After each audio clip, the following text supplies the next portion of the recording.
Let's talk about the retrade process. And what I mean by the retrade process, it happens pretty much in every deal where buyer does an inspection, comes back and says the roof needs to be replaced. I want a $50,000 price reduction or a credit.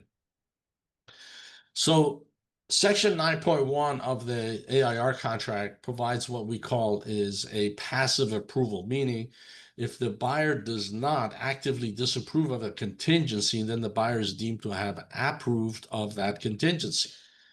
So it's important for the buyer or the buyer's broker to make sure that they closely monitor the due diligence timeframes to make sure they don't inadvertently allow a contingency to become approved or deemed approved.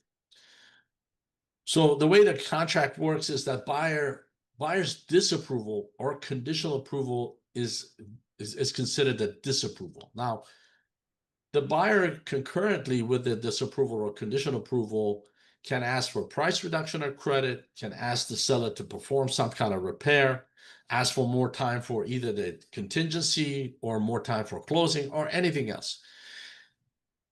If the buyer just disapproves and doesn't ask for anything, then the contract is over. Then the buyer is refunded its money, the parties part ways, and the contract is over. If the buyer does ask for some repair, price reduction, more time, etc., then the seller has 10 days to respond to the buyer's request.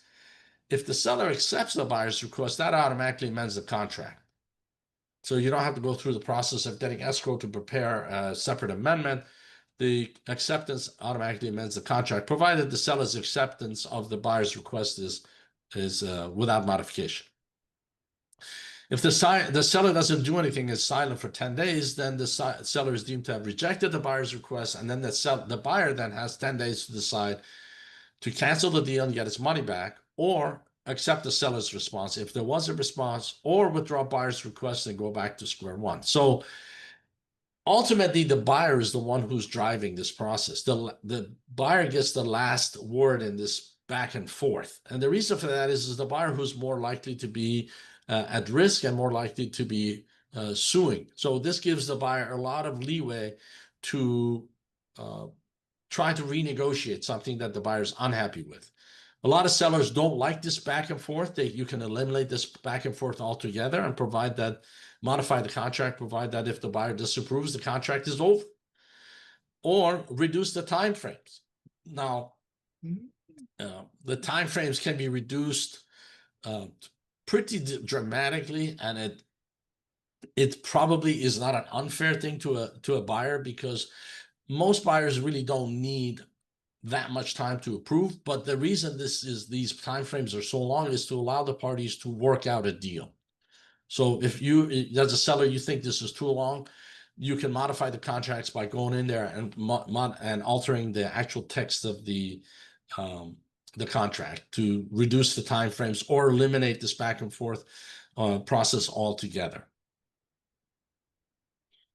So here's a chart that summarizes this process that I just described. If the buyer does not disapprove, then the buyer is deemed approved, and the contingency is waived. If the buyer disapproves, if the buyer doesn't make a request, the contract is terminated. If the buyer does make a request, then it's up to the seller to accept, in which case the contract is modified. If seller rejects or does not respond, then the buyer can withdraw the disapproved item, or the buyer can cancel the contract and get its money back.